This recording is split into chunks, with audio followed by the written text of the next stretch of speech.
Hello po sa inyong lahat mga ka-crypto. Ako po si Pinoy Crypto Trader at sa video na ito ay atin pong pag-uusapan dito ang tatlong mga coins na posible raw pong makaranas ng times 2 na gain pagsapit po ng buwan ng June. Kaya next month po yan.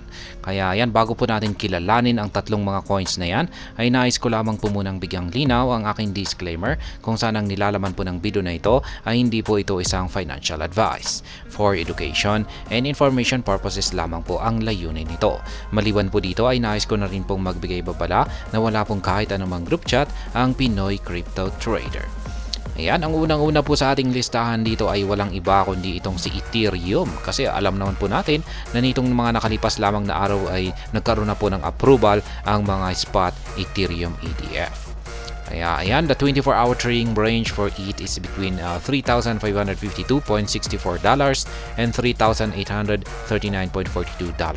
indicating a relatively volatile market. However, with the SEC approving ETH ETF, Ethereum could be headed for a potential surge. Kaya ayan, yung updated po na price ngayon nitong si Ethereum ay nasa $3,772.24. Bagya po siyang bumagsak sa kanyang 24-hour performance ng 0.83%, pero ang kanyang 7-day performance ay nananatiling malaki po rin po yung kanyang gain kung saan ay umaabot po ng 21.44%. At ayan, sa gaya ng sinabi ko kanina ay yung pagkaka-approve po ng US SEC sa mga spot Ethereum ETF ang siyang parang driving force nito, or yung parang nagbibigay po ng pwersa dito kay Ethereum para makaranas ng isang potential surge or mabilisang pag-angat sa presyo sa hinaharap, or particular po sa pagsapit ng buwan ng June. Ngayon, ang pangalawa naman po natin rito ay itong si Solana or si Sol. The 24-hour trading range for Sol is between $162.87 and $180.17, indicating a relatively wide spread. As more projects build on the Solana network, the demand for Sol tokens could potentially surge. This could lead to a 2 times price increase in June. Ayan. Check naman po natin yung kanyang kasalukuyang presyo ngayon.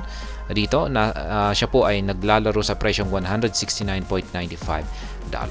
Umangat po siya, bagya po siyang umangat ng 0.28% sa kanyang performance dito sa kanyang 24-hour performance. Pero ang kanyang 7-day performance ay bagsak na po siya ng 2.11%. At ang sabi po rito, ang posible pong magpapaangat sa presyo ni Solana pagsapit po ng buwan ng June ay yung kanyang demand. Ayan, yung kanyang mga projects po na nabibuild dito sa network ni Solana. Ayan, dahil dito ay magkakaroon ng demand ang Solana tokens na siyang magpapaangat sa presyo nito. Kaya at least ay inaasahan po na magkakaranas po siya ng times 2 na paglago mula sa kanyang kasalukuyan presyo ngayon.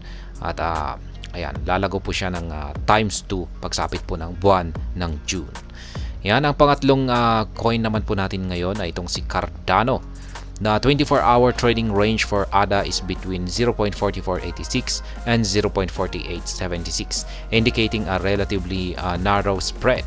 Also, as more developers and users discover the potential of Cardano's ecosystem, the demand for ADA tokens could potentially soar, leading to a 2 times price increase in June.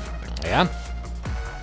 Check naman po natin itong si ADA. Siya po ang top 10 dito sa ating market cap ranking. Ang kanyang kasalukuyang presyo ay naglalaro po ngayon sa 0.4634 at ang kanyang 24-hour performance ay bagsak po ng 0.80% at ganun din ang kanyang 7-day performance kung saan ay bagsak din po ng 4.40%. Yan, bumabagsak po talaga itong si Cardano sa ngayon. Pero ayon po rito ay makakaranas po siya ng times 2 na paglago pagsapit po ng buwan ng June, sapagkat habang dumarami raw po yung mga developers at users dito sa ecosystem ni Cardano ay tuyong siyang magdudulot ng demand, ayan, para ito ay umangat or makaranas ng times 2 na paglago sa kanyang presyo pagsapit po ng buwan ng June. Kaya yan po ulit yung tatlong mga coins natin na maaari daw pong makapagbigay ng times 2 na gain pagsapit po ng buwan ng June. Kaya yan po si Ethereum. At ang una ay si Ethereum, pangalawa ay si Solana, at ang pangatlo ay si Cardano. At ayan, hanggang dito na lamang po tayo sa video na ito mga ka-crypto. Sana po ay inyong nagustuhan ang aking paliwanag sa video na ito. Kung inyo po itong nagustuhan ay pakiclick lamang po ang like button nito. Para naman po sa mga bago lamang dito, kayo po ay aking inaanyayahan para mag-subscribe. Pakiclick na rin po ang bell icon nito dahil ito po ang siya magsisilbing notification nito sa mga bago kong videos na aking pong ina-upload sa aking YouTube channel na ito. Marami pong salamat sa panonood. Ingat po tayo lagi at God bless po sa ating lahat.